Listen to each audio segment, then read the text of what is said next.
গত 5 দিনব্যাপী ডিজিটাল ওয়ার্কশপের উপরে যে একটা আমরা প্রোগ্রাম করছিলাম তার আজকে সার্টিফিকেট দেওয়ার কথা। 10:30 বাজে সার্টিফিকেট দেওয়ার কথা থাকলো, আমি আসছি 11টার সময়। আইসে দেখি যে কেউ নাই, নিচে উপরে সব জায়গায় খালি বালি। তখনই বুঝছি সবাই ভেন্যুতে চলে গেছে। তা আমি আর দেরি করি না, লিফট টিপ দিয়েই একদম উপরে 5 তলায়, এটা হলো ইউনিরিসেট সুগন্ধা পয়েন্টে। এখানে আবার দীপ্তি থেকে একটা কাগজ লাগা রাখছে, কেউ যদি মিস্টেক করে 3 তলা 4 তলা লিফট টিপ দিয়ে দেয়, তার কারণে এখানে লাগা রাখছে যে লিফটের 5 তলা গেলেই ইউনিরিসোর্টে আমরা আমাদের ভাই বন্ধুদেরকে পেয়ে যাব। তা আমি আর দেরি করে নাই, একদম লিফট টিপ দিয়ে সোজা উপরে চলে আসছি। উপরে আসার সাথে সাথে যখন আমি ভেন্যুতে ঢুকলাম, দেখি যে আমার সাথে কলিগ এবং ভাই বন্ধু এবং আমার সহপাঠী যারা, তারা আগে থেকে এখানে উপস্থিত এবং সবাই আমার সাথে একটু মজা নেওয়া শুরু করছিল, কারণ আমি মোবাইল হাতে ভিডিও করতে করতে ঢুকছি।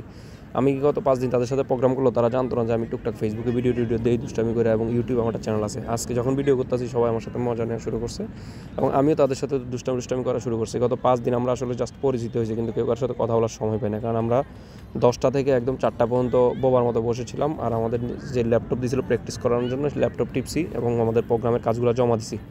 আমরা 12টা ব্যাচে 25 জন করে প্রোগ্রাম করছি, মোট 250 জনের মতো। এটা হচ্ছে দীপ্তি, মানে ড্যাফোডিল ইউনিভার্সিটির এটা প্রোগ্রাম করাইছে ওনারা। তো এর ভিতরে ভাইয়েরা আমাদের সার্টিফিকেট তৈরি করে রেডি করে সব বাজবুজ করে লাইতেছে।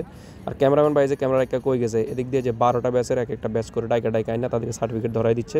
তো আমরা আলোচনা করতেছি যে এতদিন বিরিয়ানি কোরমা পোলাও খাওয়া হয়েছে, আজকে দুপুরে আসলে খাবার দিবে কিনা, কারণ 1টা বাজে গেছে। পরবর্তী দেখেন দুপুরের খাবার কি অবস্থা।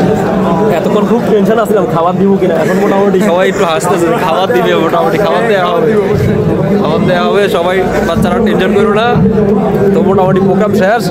এখন খাবার দেওয়ার কথা শুনে সবাই খুশি হলো, কিন্তু আসলে আমাদেরকে বাস্তবে কী খাবার দিচ্ছে তা একটু পরেই দেখাচ্ছি। আর এই যে এক একটা ব্যাচের সার্টিফিকেট হাতে তারা ছবি তুলতেছে। এবার লাস্টে আমরা ছিলাম 11তম ব্যাচ, আমাদের এই যে সার্টিফিকেট নিয়ে ফটো সেশন পর্ব চলতেছে।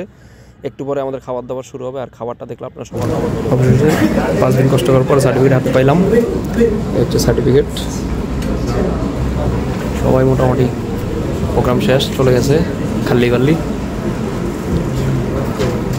তারপরে সার্টিফিকেট নিয়ে এবার আইলাম খাইতে। দেন খাওয়ার পর্বে প্রত্যেক দিন বিরিয়ানি দিছে, মোরগ পোলাও দিছে, আর আজকে দিছে হলো কি এক একটা করে স্যান্ডউইচ। এই স্যান্ডউইচ খাইয়ে এক গোষ্ঠী উদ্ধার করে তারপর বাসায় যাইতাছি গা।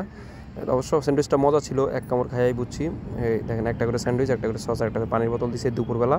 তো সবাইকে ধন্যবাদ। সবাই ভিডিও লাইক করবেন, শেয়ার করবেন, কমেন্টস করবেন, ভালোবাসা দিবেন, ভালোবাসা নেবেন। কক্সবাজার দাওয়াত থাকলো সবাইকে। আল্লাহ হাফেজ, আই লাভ ইউ।